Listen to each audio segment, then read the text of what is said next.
mix. What would happen if you take this same gentleman and with all those issues and you add this other participant into the mix who has her own imbalances and issues? What do y'all think is going to happen? It's one big trauma bond, and it's dysfunction that's going to take place, and it's going to happen subconsciously where they don't even know why they're fighting each other, because the truth is you're not really fighting each other, you're fighting the past, but the past that's current or present in your body. This is Dr. Amen, who says when a trauma causes you to become stronger, it's called post-traumatic growth. PTG happens in about 10% of people who experience traumas, and includes a deepened spiritual life, a new appreciation of life, a vision for new possibilities, and a positive change. 10%, why is that? Why is it so small? Because the traditional medical system is not necessarily about growth. It's about sustaining.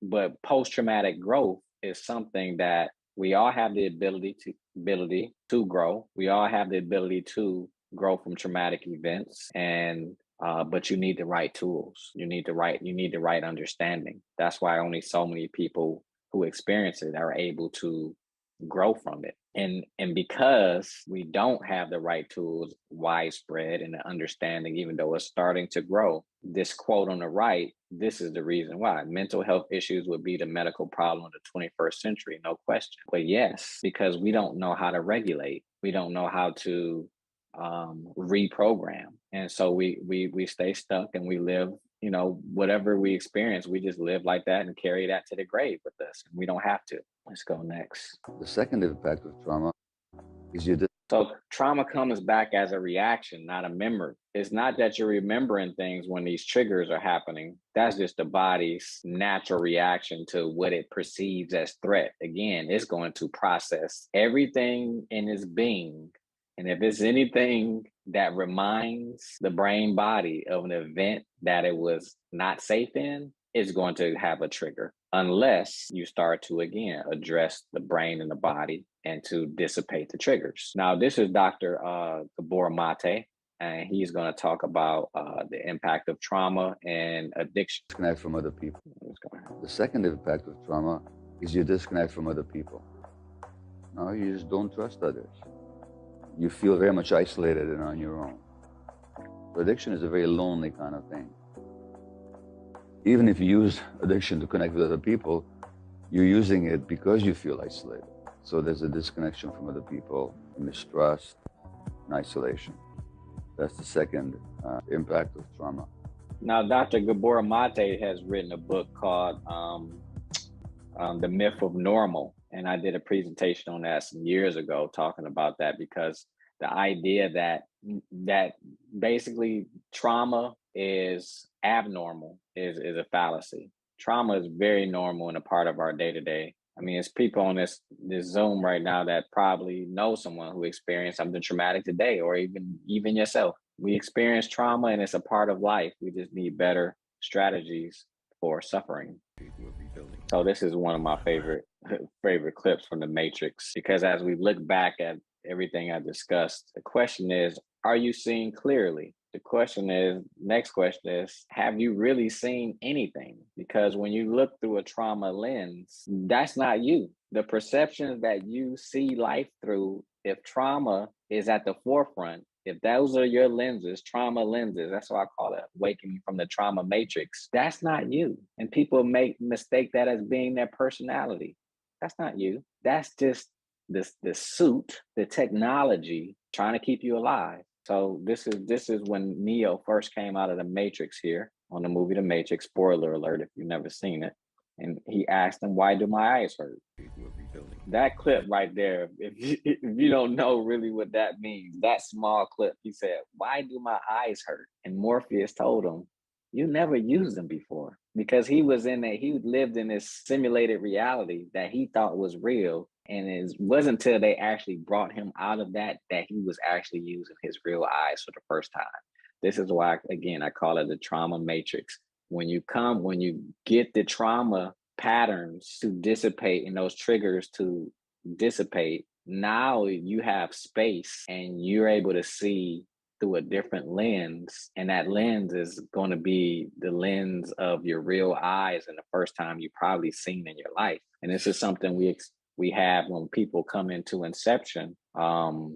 We see people all the time where like they're having these revelations. Oh my God, like I just realized that my parents and my family there, I need to get away from them. These are some of the revelations that people are having. Well, why couldn't you see that before? Why? So back to the thing, when you see people going through things and they know they should leave a certain situation, but they don't, why do they stay? Because of the programming. The programming is too strong. And that's why you have to do health-based modalities, so to get some space. And how you get that space is by becoming quiet. We've heard this before, maybe church settings, they say go into a closet and pray and things of that nature. But the reason why they're saying that is because when the brain and the body is constantly dealing with, it needs a break. And that's where Dr.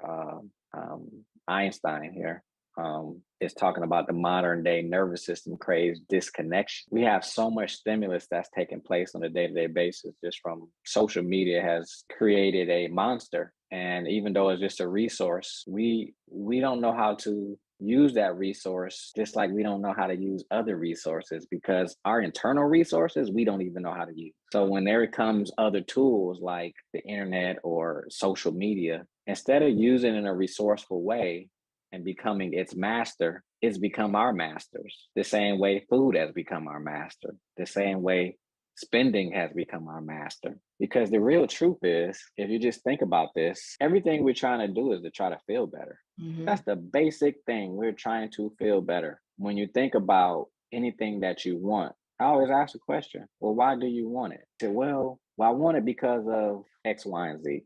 And basically, when we go down this path, we always get to the point of they really want to change the way they feel. But the body and the brain is a pharmacy. It's creating all your emotions and your feelings. It creates everything. Without your body, you have no feelings or emotions. So where is the feeling or emotion taking place? Not outside of you. You might have had a stimulus cause your body to respond in a specific way, but the response still came from you. This is called living from the inside out. And this is why so many people talked about having imaginations when we were kids, because the imagination is what created the response in your body. The brain does not know the difference between what's real and what's fake. So if you can imagine something in your mind so strongly and you feel that in your body, then you just remove the middleman to your state of emotional consciousness. Because the middleman that we've been programmed by is the capitalistic branding of you need this to feel better. You need these Jordans. This is going to give you the confidence you need. You need this BBL.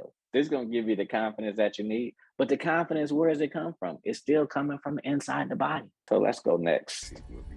David, I wanted to just go back to when you were talking about people who know they figure out that they have to get out of certain situations. For example, I need to, stay away from my mom or dad, right?